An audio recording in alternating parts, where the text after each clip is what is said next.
परमेश्वर यीशु मसीह के मीठे नाम में आप सभी भाई-बहनों को नमस्कार। हम पढ़ते आ रहे हैं भविष्यवाणी कार्यक्रम के परमेश्वर का उद्देश्य और हमारा मुख्य विषय है परमेश्वर की शक्ति का प्रदर्शन परमेश्वर ने भविष्यवाणी कार्यक्रम के द्वारा किया है और उसका 7वाँ भाग आज हम पढ़ रहे हैं। भविष्यवाणी कार्यक्रम परमेश्वर की शक्ति का प्रदर्शन भाग 7। हम जानते हैं ये चार्ट काफ़ी सुपरिचित है, जिसमें बाइबल पढ़ने में बाइबल को सही रीति से विभाजित कर राइटली डिवाइडिंग पढ़ने में ये चार्ट मदद करता है। तो हमने देखा है इस चार्ट में परमेश्वर के 2 धारी प्लान, परमेश्वर के आदि से ही 2 प्लान था। एक था जो प्लान भविष्यवाणी का, जो परमेश्वर ने पहले ही अपने पवित्र भविष्यवक्ताओं के द्वारा परमेश्वर ने घोषित किया था। और दूसरा है जो आदि से ही परमेश्वर में गुप्त रहा था, वो है भेद का कार्यक्रम, जो परमेश्वर ने प्रेरित पौलुस को प्रकाशित किया था और कलीसिया, मसीह का शरीर कलीसिया के रैप्चर के साथ वो पीरियड, वो समय खत्म हो जाता है।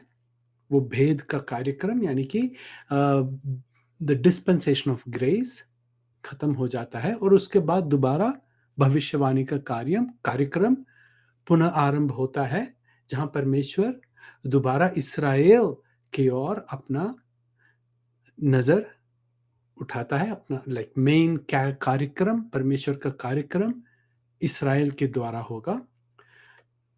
तो आज हम पढ़ रहे हैं और हम पिछले कई हफ्तों से पढ़ते आ रहे हैं भविष्यवाणी के कार्यक्रम के द्वारा परमेश्वर का मुख्य उद्देश्य। और भविष्यवाणी के कार्यक्रम जब हम पढ़ते हैं उसमें कई बातें ऐसा हैं जो पुनः एक पैटर्न जैसा होता है। भविष्यवाणी कार्यक्रम में दोहराने वाली कार्यक्रम एक पर्टिकुलर पैटर्न हम देख सकते हैं। एक पहला पैटर्न ऐसा है, परमेश्वर अपनी योजना की घोषणा करता है और शैतान परमेश्वर की योजनाओं को सफल होने से रोकने की पूरी कोशिश करता है, परंतु शैतान अपने प्रयासों में विफल रहता है। तो ये एक पैटर्न है। God declares his program, his plan first, and then Satan tries to stop it, but he fails every time. ये एक पैटर्न है। दूसरा पैटर्न है, शैतान अपने तंत्रों से बहुसंख्यकों को धोखा देता है और अपने वश कर देता है। यानी कि Satan deceives the majority of people and he brings them under his control. दूसरा, शैतान और बहुसंख्यक अल्पसंख्यक पर अत्याचार करते हैं।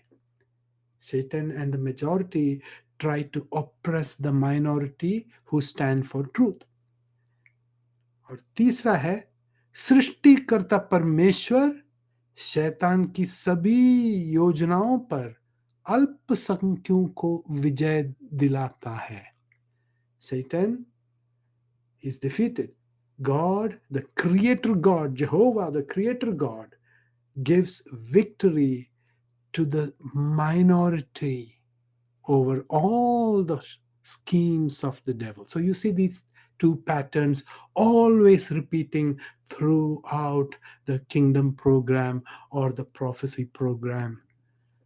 भविष्यवाणी के कार्यक्रम के दौरान ये 2 पैटर्न आपको दोबारा और हर समय रिपीट होता हुआ आपको नजर आएगा।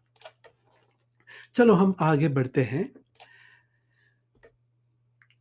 शैतान आसमानी यानी कि स्वर्गीय लोकों पर पूरी तरह कब्जा करने में वो विफल रहता है। Satan fails in controlling or taking full control of the heavenly realms. शैतान प्रधान दूतों में से एक को छोड़कर बाकी सब को, यानी कि मिखाएल को छोड़कर बाकी सब प्रधान दूतों जो इस संसार के राष्ट्रों पर अधिकार जिसको थे, उन सब को अपने वंश कर देता है। और उसके साथ ही नहीं, एक तिहाई और स्वर्गदूतों को भी अपने वंश कर देता है। ये हमने पिछले वीडियो में हमने पढ़ा था। परंतु अभी भी मीखाएल को वो अपने तरफ नहीं कर पाया और 2/3 स्वर्गदूत अभी भी सृष्टिकर्ता परमेश्वर की तरफ है। आगे देखते हैं।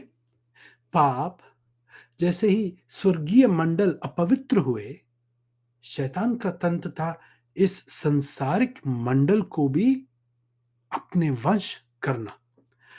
हमने पिछले वीडियो में देखा किस प्रकार शैतान एक बड़े तंत्र के साथ, एक सर्प के समान, सर्प के जैसे नहीं, रूप में नहीं, परंतु सर्प के कुतंत्र पूरे बड़े बड़े रहस्यमय रूप में आकर आदम और हव्वा को परमेश्वर की कल्पनाओं के खिलाफ विरुद्ध काम करने में धोखा देते हैं। और इस प्रकार संसारिक मंडल, केवल मानव जाति नहीं परंतु पूरे इस ब्रह्मांड में, पूरे इस विश्व में, सारे सृष्टि में वो पाप का फल आने लगा।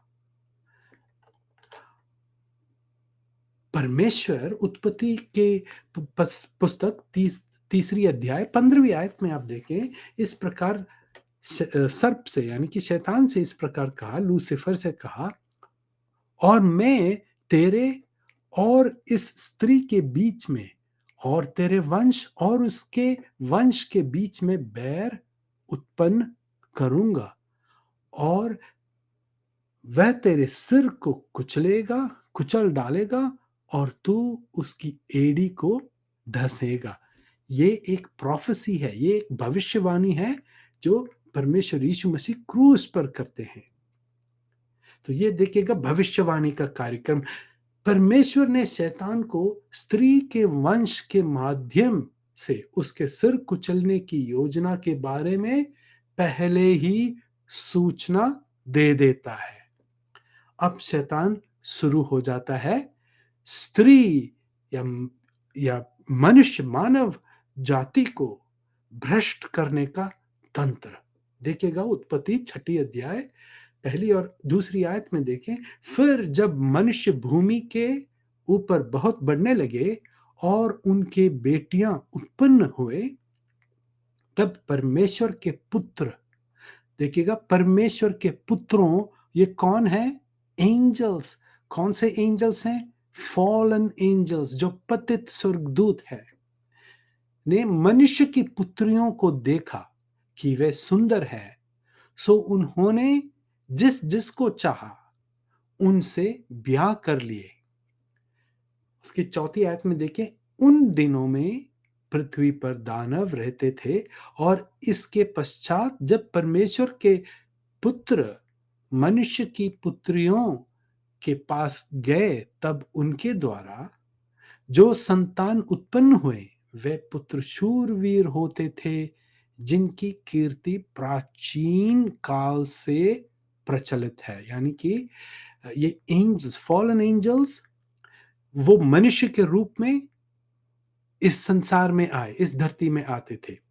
हेब्राइयों की पत्री जब हम पढ़ते हैं, हमें ऐसा वहां लिखा गया है कि कई मनुष्य अनजाने में उन्होंने मनुष्यों का सेवा किया, परंतु वो अनजाने में स्वर्गदूत थे। राइट? दूत लोग किसी भी रूप में आ सकते थे। पतित स्वर्गदूत मनुष्य के रूप में आके महिलाओं यानी कि मनुष्य के पुत्रियों से ब्याह किए और उनसे उत्पन्न हुए जायंट्स हुए, शूरवीर, जिनके बारे पुराणों में लिखा गया है।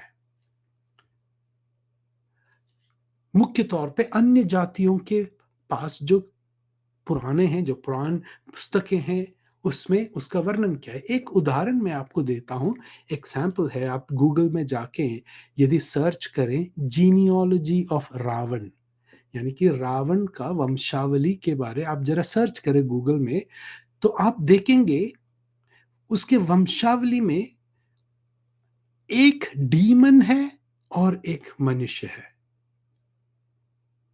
समझ रहे हैं? आप ऐसा सर्च करेंगे तो आपको बहुत इंफॉर्मेशन मिलेगा, ठीक है ना। और हम देखते हैं बहुत सारे ज्ञान है इन एंजल्स, इन फॉलन एंजल्स से बहुत सारे ज्ञान है मनुष्य को प्राप्त किया है, मनुष्य को मिला है। हम देखते हैं एंजल्स कई कई लोगों को प्रकट होके कई इंफॉर्मेशन देते हैं, राइट। जोसेफ स्मिथ को प्रकट हुआ है, ऐसे बहुत सारे लोगों को प्रकट हुए, व्यक्तियों को प्रकट हुए। मगर जो सिद्धांत वो एंजल्स उनको देते हैं, बाइबल में प्रकट हुए सिद्धांतों से एकदम विपरीत है। उसी से ही हमें पता चल सकता है कि उनका सिद्धांत गलत है। समझ रहे हैं आप? Praise the Lord. एक सुनारे के पास कोई एक सोना ले जाता है तो वो पहले क्या करता है? वो उसको टेस्ट करता है, वो चेक करता है। जब कोई सिद्धांत हमारे, कोई डॉक्ट्रिन हम हमसे आके कहें, तो हमें एक मसीही, एक बाइबल स्टूडेंट होने के एक हमारा एक मुख्य उत्तरदायित्व है कि हम उन सिद्धांतों को बाइबल के साथ कंपेयर करें। कई लोगों का एक्सपीरियंसेस है, अपने अपने एक्सपीरियंस के नजरों में आगे बढ़ते हैं, वो गलत है। एक्सपीरियंस के हिसाब से नहीं चलना, हमारा एक्सपीरियंस को बाइबल से कंपेयर करके हमें पता करना क्या हमारा एक्सपीरियंस वास्तविक रूप में बाइबल के सिद्धांतों के अनुसार है या नहीं। इस प्रकार हमें सच्चाई को डेली निरंतर बाइबल में खोजना है, राइट। प्रेरित पौलुस बेरियन के विश्वासियों के बारे में प्रशंसा करते हुए कहते हैं कि वे लोग रोज वचन में खोजते थे। जो भी बात उन्हें सुनाई देता था, जो भी बात कोई एक नया सिद्धांत कोई उन्हें बताता है, तो वो तुरंत बाइबल में जाके देखते हैं वचन क्या कहता है। Praise the Lord. ये हमारा एक डेली रूटीन होना चाहिए। Praise the Lord. आगे हम बढ़ते हैं तो देखिएगा, शैतान ने मनुष्य के वंशावली को भ्रष्ट करने का प्रयत्न किया, परंतु उस प्रयास में वो विफल हो जाता है, वो पराजित हो जाता है। क्योंकि परमेश्वर नूह और परिवार के माध्यम से पृथ्वी की भरपाई करता है। यानी कि 6 अध्याय और 5वीं आयत हम देखें उत्पत्ति के। और यहोवा ने देखा कि मनुष्य की बुराई पृथ्वी पर बढ़ गई है और उनके मन के विचार में जो कुछ उत्पन्न होता है सो निरंतर बुरा ही होता है। 17वीं आयत। और सुन, मैं आप पृथ्वी पर, ये परमेश्वर सृष्टिकर्ता परमेश्वर यहोवा नूह से बताता है कि मैं आप पृथ्वी पर जल प्रलय करके सब प्राणियों को जिनमें जीवन की आत्मा है आकाश के नीचे से नाश करने पर हूं, और सब जो पृथ्वी पर है मर जाएंगे। 6ठी आयत और उसकी 8वीं छठी अध्याय 8वीं आयत में देखिए, परंतु यहोवा के अनुग्रह की दृष्टि नूह पर बनी रही, और परमेश्वर ने नूह को आज्ञा दिया कि एक जहाज बनाए, एक आर्क बनाए, और उस आज्ञा के अनुसार नूह ने किया। देखिएगा, जब हम पढ़ते हैं हिंदी बाइबल में उत्पत्ति 6 अध्याय 8वीं आयत, परंतु यहोवा के अनुग्रह की दृष्टि नूह पर बनी रही। किंग जेम्स बाइबल में वो किस प्रकार है? But Noah found grace in the eyes of the Lord. But Noah found grace in the eyes of the Lord. ये बहुत जरूरी है। ये ना सोचें कि नोहा पाप रहित व्यक्ति था, नहीं। नोहा को पता था कि उसमें बहुत कमियां हैं, परंतु नोहा परमेश्वर का कृपा के लिए खोज रहा था। He was searching. आसपास के लोग उनके सिद्धांतों के अनुसार नोहा नहीं गए। समझ रहे हैं? नोहा फाउंड ग्रेस। कहां पाया नोहा? कृपा कहां पाया? परमेश्वर, सृष्टिकर्ता परमेश्वर के नजरों में पाया। And that was counted righteousness for him. और वो परमेश्वर ने नोआ के लिए धर्मी गिना कि Noah found grace in the eyes of the Lord. ये समझना बहुत जरूरी है। कई लोग ये सोचते हैं कि नोआ में पाप नहीं था। नहीं, यदि किसी व्यक्ति में पाप नहीं है तो उसको कृपा की जरूरत नहीं है। ग्रेस का एक एग्जाम्पल मैं अक्सर ये लेता हूं। हम स्कूलों में कभी बार जब 50% मार्क चाहिए, हमें पास होने के लिए 50% मार्क्स चाहिए, और कभी हमें 45 मिलता है, तो टीचर क्या कहते हैं? चलो 5 मार्क और ग्रेस मार्क बोलते हैं, दे के पास करा देते हैं बच्चों को। समझे? ग्रेस का मतलब क्या है? Unmerited benefit, unmerited blessing. वो अनुग्रह जिसकी हमें कोई योग्यता ही नहीं, वो अनुग्रह जिसके लिए हम में कोई काबिल नहीं थे, हम काबिल नहीं थे, परंतु ये परमेश्वर का एक दान है, एक अनुग्रह है। Praise the Lord. ये समझना बहुत जरूरी है। देखिएगा, शैतान ने पूरी कोशिश की, जितने भी मनुष्य उस वक्त जीवित थे, कम से कम 2 बिलियन लोग उनका संख्या है, उसमें से केवल 8 लोग परमेश्वर ने बचाए। Praise the Lord.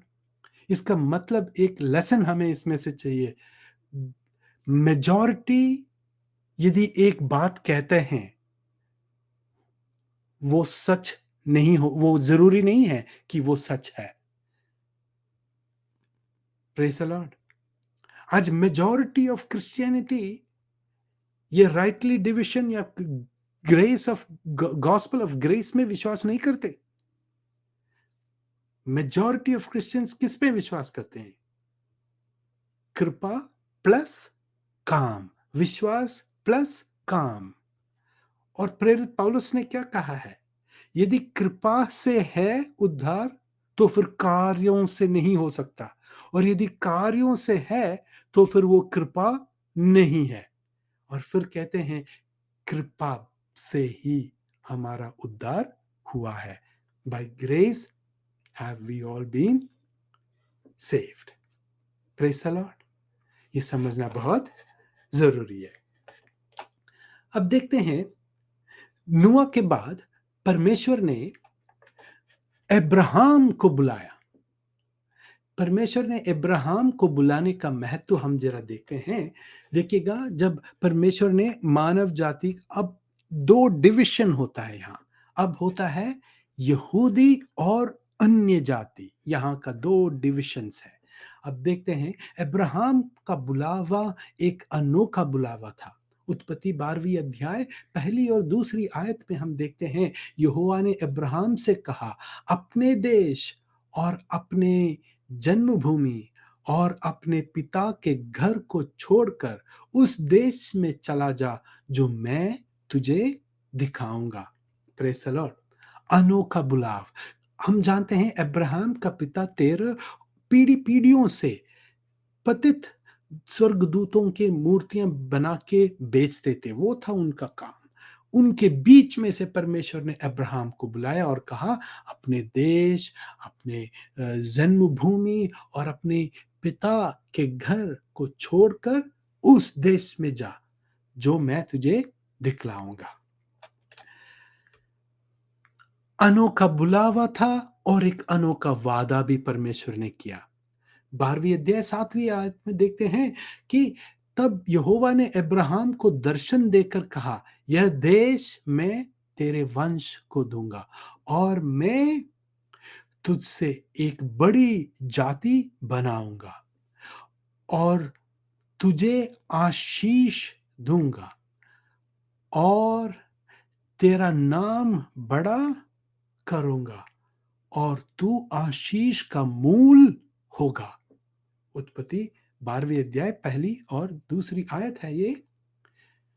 हम देखते हैं प्रोफेसी प्रोग्राम में अब्राहम के संतानों से तमाम राष्ट्रों को आशीष देने का परमेश्वर का योजना है। तीसरी बात, इब्राहिम और उसके वंशजों से शैतान की शत्रुता के बारे देखिएगा।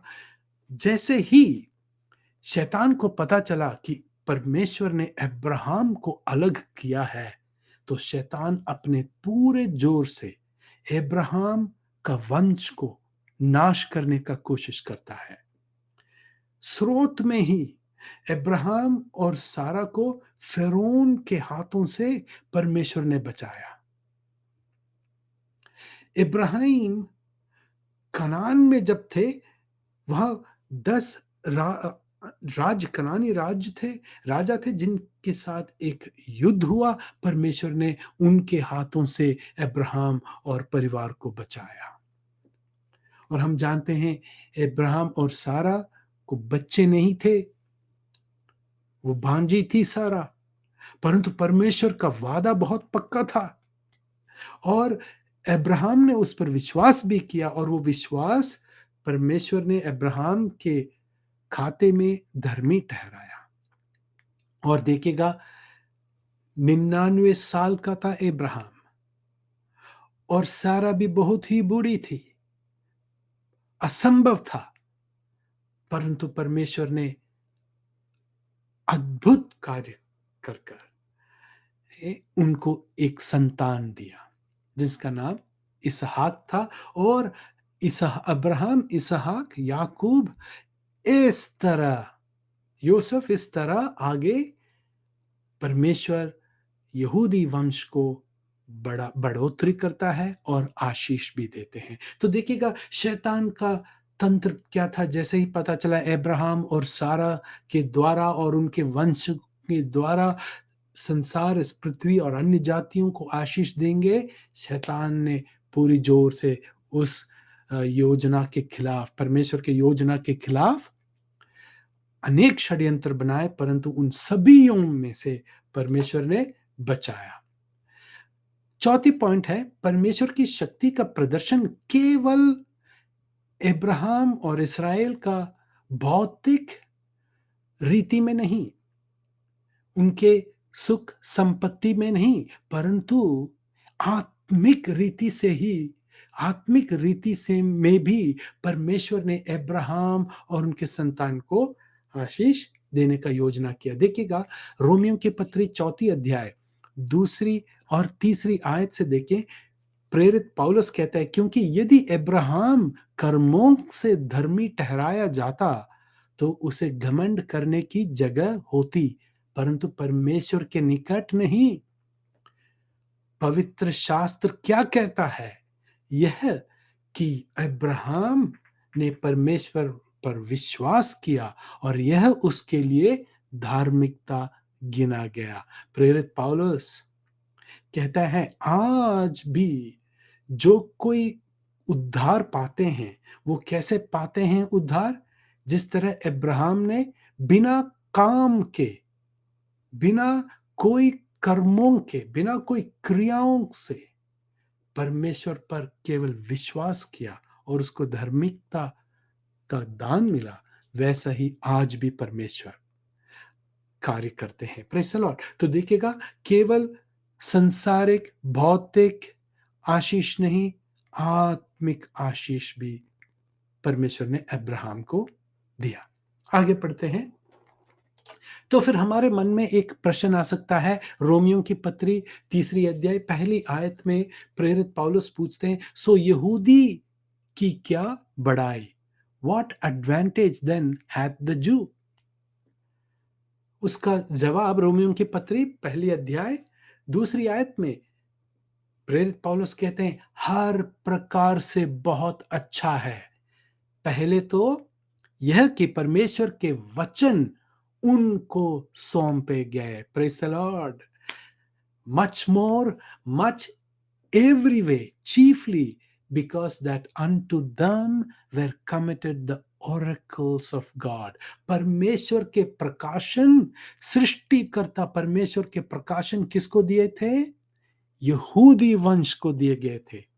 बाकी अन्य जातियों के पास भी अनेक प्रकाशन थे, उनके पास भी अनेक किताबें थे, परंतु वो सब किससे वो प्रकाशन प्राप्त किया? सृष्टियों से प्राप्त किया। एंजल्स, फॉलन एंजल्स, पतित स्वर्गदूतों से उन्होंने प्राप्त किया। परंतु यहूदियों ने कहां से प्राप्त किया? सृष्टिकर्ता परमेश्वर से। Praise the Lord. यह समझना जरूरी है। तो आगे हम बढ़ते हैं। भविष्यवाणी कार्यक्रम के दौरान यहूदी होने के महत्व के बारे हम पढ़ते हैं। पहला महत्व यह है, परमेश्वर के वचन उनको सौंपे गए थे। वे सृष्टिकर्ता ईश्वर यहोवा परमेश्वर के आराधना करते थे। परंतु अन्य जातियों के लोग, प्रेरित पौलुस क्या कहते हैं कुरिन्थियों की पत्री में? वो किसको बलिदान अर्पण करते हैं? हालेलुया। आप जानते हैं। Praise the Lord. अन्य जातियों लोग फॉलन एंजल्स, क्योंकि वो फॉलन एंजल्स भी बहुत ही ज्ञानी थे, है ना? आप जानते हैं लूसीफर के बारे क्या कहा कि तू सर्वांग सुंदर है और तू ज्ञानी है। Praise the Lord. तो वो ज्ञान, आपको एक एग्जांपल देखता हूं। आप सर्च करें, रावण के द्वारा सिद्ध वैद्य का ज्ञान मनुष्य को प्राप्त किया है। अब वो जब सर्च करेंगे गूगल में कि रावण का वंशावली के बारे आप सर्च करोगे तो आपको मिलेगा। ऐसे बहुत हिडन नॉलेजेस ये पतित स्वर्गदूतों के द्वारा मनुष्य ने प्राप्त किया है। परंतु यहूदी वर लोग परमेश्वर ने अलग किया। उनसे कहा एक प्रत्येक कुल है वो परमेश्वर के लिए, एक पवित्र कुल, यानी कि सेपरेटेड ग्रुप ऑफ पीपल थे। बाइबल में सृष्टि से लेकर अंत तक की रिकॉर्ड रेखांकित किया गया है, इतिहास रेखांकित किया है। 3 भागों में विभाजित किया है, पूर्व समय, पर अब यानी कि वर्तमान, और आने वाले समय। ये पूर्ण प्रकाशन परमेश्वर ने यहूदी वंशावली को दिया और वो हमें प्राप्त हुआ। प्रेरित पौलुस यहूदी थे, है ना? यीशु मसीह के 12 चेले जो भविष्यवाणी कार्यक्रम यानी कि राज्य के सुसमाचार के कार्यक्रम के भाग है, वे भी यहूदी थे। Praise the Lord. मानव जाति के उद्धार और मुक्तिदाता, उद्धारकर्ता का संदेश बाइबल में दर्ज किया गया है और राष्ट्रों का इतिहास, उनके भविष्यवाणियां बाइबल में रेखांकित किया है। एस्तेर की पुस्तक में भारत, इंडिया, हिंदू देश लिखा गया है एस्तेर के पुस्तक में। दोस्तों, भविष्यवाणी के कार्यक्रम के दौरान यहूदी होने का एक महत्व भूमंडल का शुद्धिकरण के लिए परमेश्वर इस्राएल को इस्तेमाल करते हैं। अब्राहम के वंशावली को इस्तेमाल करके परमेश्वर इस पृथ्वी और सांसारिक मंडल का उद्धार करते हैं, शुद्धिकरण करते हैं। हम देखते हैं 1000 वर्ष के जो दौरान, सहस्राब्दी के दौरान इस्राएल के लोग 12 चेले 12 सिंहासनों में बैठकर 12 गोत्र को उनका न्याय करेंगे, है ना? उनका जजमेंट करेंगे। वैसे परमेश्वर का शांति और परमेश्वर का सुसमाचार इस्राएल के द्वारा उस समय, सहस्राब्दी के समय, अनेक हर राष्ट्रों में फैल जाता है। इसलिए परमेश्वर ने उनको देख के कहा, तुम जगत के ज्योति हो। Praise the Lord. उद्धारकर्ता यीशु मसीह एक यहूदी के रूप में, एक यहूदी के वंश के अंग होकर इस दुनिया में आए। तीसरी बात है, अनोखा वादे परमेश्वर ने यहूदी को दिया है। तो पहला देखते हैं, परमेश्वर ने इज़राइल के लिए एक भूमि, एक पुरोहिती, एक महान राष्ट्र और राज्य बनाने का वादा किया है। A land, a royal priesthood, a great nation and a great kingdom has been promised to them. Praise the Lord. यिर्मयाह की पुस्तक में उसकी 31वीं अध्याय 35 से लेकर 36वीं आयत तक आप पढ़ेंगे तो आपको यह पता चलेगा, यहोवा यूं कहता है कि जब तक सूर्य, चंद्रमा और तारे रहेंगे तब तक इस्राएल भी रहेगा। Praise the Lord. ऐसा एक वादा परमेश्वर ने किसी और वंश से या किसी और जाति से ऐसा नहीं किया। Praise the Lord. हालेलुया। शैतान जितनी भी कोशिश करते हैं, शुरुआत से ही कोशिश कर रहे हैं इस्राएल या यहूदी वंश को खत्म करने का। परमेश्वर उनको हर एक शैतानी षड्यंत्र से उनको बचाता है।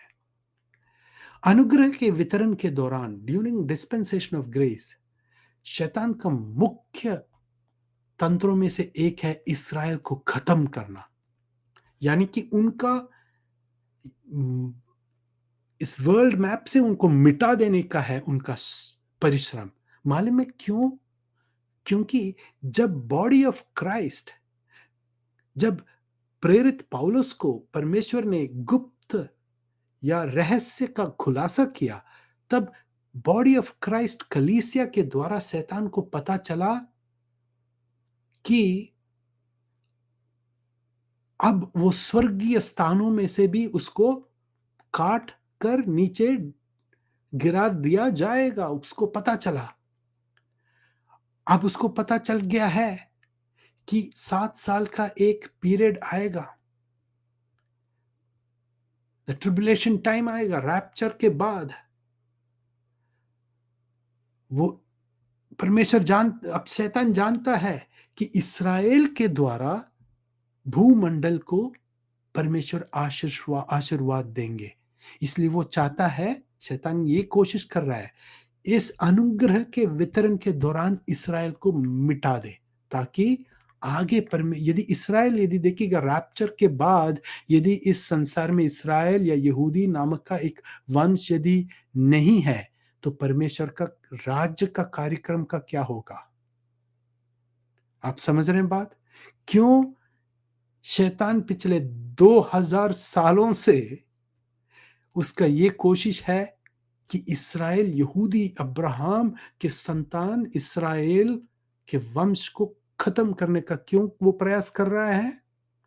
परंतु परमेश्वर ने यह वादा किया है कि यहूदी वंश तो महाप्रलय, महाक्लेश के समय भी वो जीवित रहेंगे और उसके द्वारा परमेश्वर उसके बीच में, वो अग्निमय परिशोधन के बीच में से भी परमेश्वर यहूदियों को बाहर ले आएंगे। बहुत ही सुरक्षित रूप में ले आएंगे। Praise the Lord. भविष्यवाणी कार्यक्रम के दौरान अन्य जातियों का स्थिति क्या है, हम जरा देख लेते हैं। पहली पॉइंट यह है, सृष्टिकर्ता ईश्वर से वे अलग थे। प्रेरित पौलुस इफिसियों की पत्री 2 अध्याय 11वीं और 12वीं आयत में इस प्रकार कहते हैं, इस कारण स्मरण करो कि तुम जो शारीरिक रीति से अन्य जाति हो, तुम लोग उस समय मसीह से अलग और इस्राएल की प्रजा के पद से अलग किए हुए और प्रतिज्ञा के वाचाओं के भागी न थे और आशाहीन और जगत में ईश्वर रहित थे। दोस्तों, ये अन्य जातियों का स्थिति था। Without God in this world, without hope, without Christ, we were lost in this world. मुक्ति के लिए भविष्यवाणी कार्य के दौरान एक अन्य जाति को एक ही मार्ग था, वो था यहूदी धर्म में परिवर्तन होना। हम देखते हैं, जब मिस्र में इस्राएल कैदी थे, गुलाम थे, जब परमेश्वर ने मूसा द्वारा इस्राएल को वहां से बाहर निकाले, अनेक अन्य जाति के लोग भी यहूदियों के साथ निकल पड़े। आमीन, हालेलुया। वैसे ही हम नए नियम में देखते हैं, पेंतकोस्त के दिन अनेक प्रोसेलाइट्स भी पेंतकोस्त के दिन आए थे। प्रोसेलाइट्स कौन है? वे अन्य जाति के लोग जिन्होंने यहूदी धर्म स्वीकार किए थे, वे थे प्रोसेलाइट्स। पेंतकोस्त का त्योहार अन्य जाति से कोई संबंध नहीं है, वो पूरा यहूदियों का त्योहार था। और जो वहां थे वे सब यहूदी थे और अन्य जातियों से जो यहूदी धर्म में परिवर्तन किए थे। दूसरा पॉइंट, सृष्टि की उपासना और सेवा करते थे। अन्य जाति के लोग जब अब्राहम को अलग किया और मूसा को व्यवस्था दिया किस तरह आराधना करना, किस तरह बलि चढ़ाना, ये सब जब ये ज्ञान जीवित परमेश्वर, सृष्टिकर्ता परमेश्वर ने जब यहूदियों को दिया, अन्य जातियों किसके पीछे थे? रोमियों की पत्री पहली अध्याय 19, 20 और 25वीं आयत इस प्रकार है, इसलिए कि परमेश्वर के विषय का ज्ञान उनके मनों में प्रकट है, क्योंकि परमेश्वर ने उन पर प्रकट किए है। देखिएगा, अन्य जातियों को जीवित परमेश्वर के बारे ज्ञान था, उनको पता था, क्योंकि उसके अनदेखे गुण अर्थात उसकी सनातन सामर्थ और परमेश्वरत्व जगत की सृष्टि के समय से उसके कामों के द्वारा देखने में आते थे। अन्य जातियों को कोई कोई एक्सक्यूज नहीं है, क्योंकि परमेश्वर का सृष्टि को देखकर उनको पता था कि एक सृष्टिकर्ता परमेश्वर के बारे पता था, परंतु उन्होंने जानबूझकर तिरस्कार किया। 25वीं आयत देखिए, क्योंकि उन्होंने परमेश्वर की सच्चाई को बदलकर झूठ बना डाला और सृष्टि की उपासना और सेवा की। उन्होंने फॉलन एंजल्स को वर्शिप करने लगे। देखिएगा, एक खतरनाक परिस्थिति है। वे अपने आप को बुद्धिमान जताकर मूर्ख बन गए और अविनाशी परमेश्वर की महिमा को नाशमान मनुष्य और पक्षियों और चौपायों और रेंगने वाले जंतुओं की मूर्त की समानता में बदल डाला। इस कारण परमेश्वर ने उन्हें उनके मन की अभिलाषाओं के अनुसार अशुद्धता के लिए छोड़ दिया। रोमियो की पत्री पहली अध्याय 22वीं आयत से लेकर 24वीं आयत तक। बहुत ही खतरनाक परिस्थिति, दर्दनाक परिस्थिति था, परंतु परमेश्वर की शक्ति का प्रदर्शन परमेश्वर ने किया है। परमेश्वर दयावान है। देखिएगा, अपने कृपा में परमेश्वर ने जो भविष्यवाणी का कार्यक्रम था उसको स्थायी रूप में टेम्पररीली उसको रोक कर एक सुनहरा अवसर परमेश्वर ने एक युग ही आरंभ किया। उस युग का नाम है कृपा का युग। परमेश्वर ने प्रेरित पौलुस को अलग कर कर बुलाकर, जिस तरह अब्राहम को बुलाया था वैसा ही वो ही परमेश्वर ने यीशु मसीह प्रेरित पौलुस को प्रकट होकर, हालेलुया, अलग किया, एक अलग बुलावट के साथ। Praise the Lord. यीशु मसीह ने कहा, कोई भी मनुष्य पिता को नहीं देखा। उसका मतलब क्या है? आदम से और हव्वा से कौन बात करता था? यीशु मसीह बात करता था। अब्राहम ने किससे बात किया? मूसा ने किससे बात किया? यीशु मसीह से बात किया, क्योंकि यीशु मसीह स्वयं इस संसारिक सेवकाई के दौरान कहा, कोई भी मनुष्य किसी भी समय में पिता को नहीं देखा, केवल पुत्र ही पिता को जानता है। Praise the Lord, hallelujah. देखिएगा, यीशु मसीह ने ऐसा एक सुनहरा अवसर आरंभ किया जहां चाहे वो यहूदी हो या अन्य जाति हो, कोई भेदभाव नहीं, कोई स्त्री हो पुरुष हो, ज्ञानी हो पढ़ा लिखा हो या अनपढ़ हो, कोई भेदभाव नहीं। एक उद्धार का एक मार्ग परमेश्वर ने खोला, वो है कृपा का सुसमाचार द्वारा, विश्वास के द्वारा।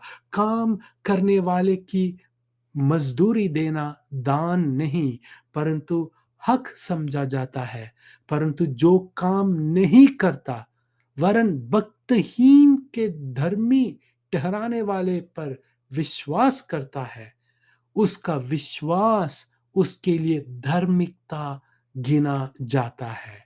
जिस परमेश्वर बिना कर्मों के, देखिएगा, जिसे परमेश्वर बिना कर्मों के धर्मी ठहराता है, उसे दाऊद भी धन्य कहता है।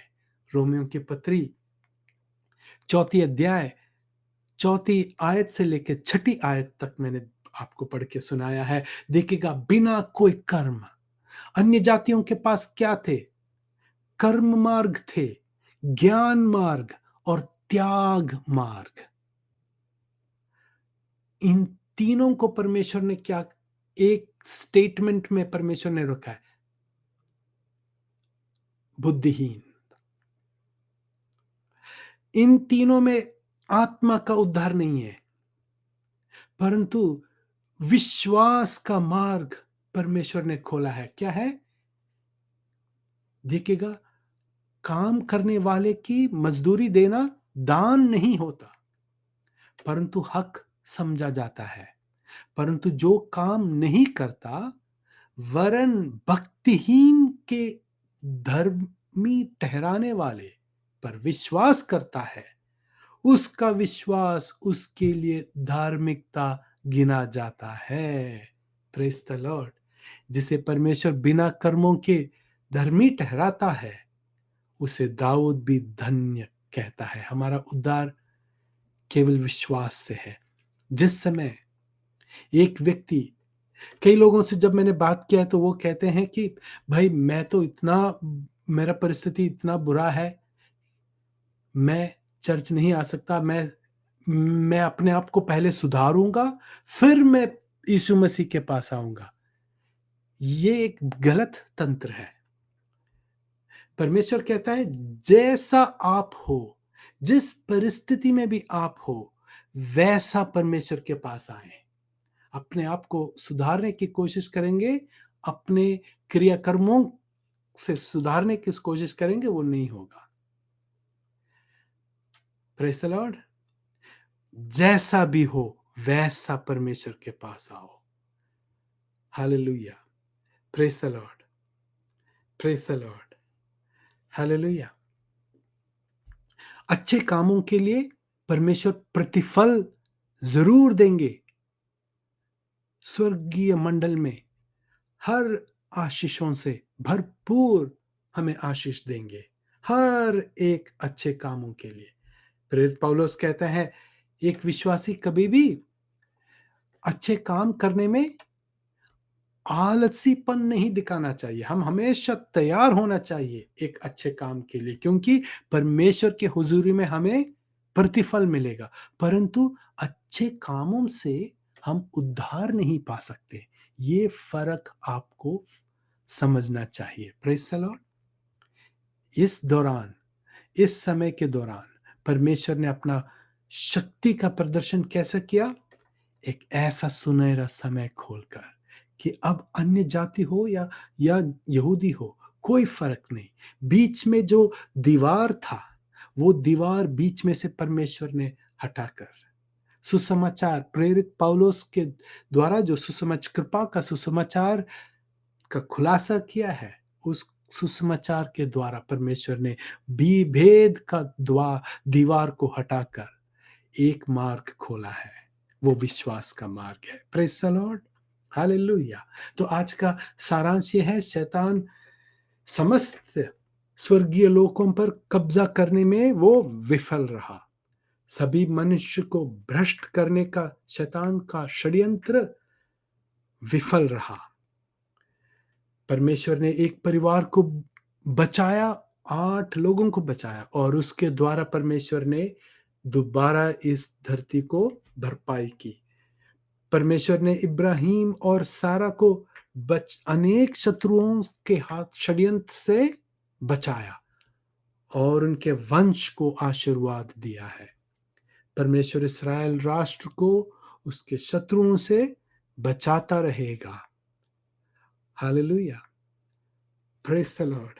आपने समय लिया और ये वीडियो देखा, प्रभु आपको आशीष दें। संपर्क करें सिक्योर IJCSECUREIJC@gmail.com। प्रभु यीशु मसीह में आपका भाई सैम। प्रभु आप सबको आशीष दें। God bless you. Thank you.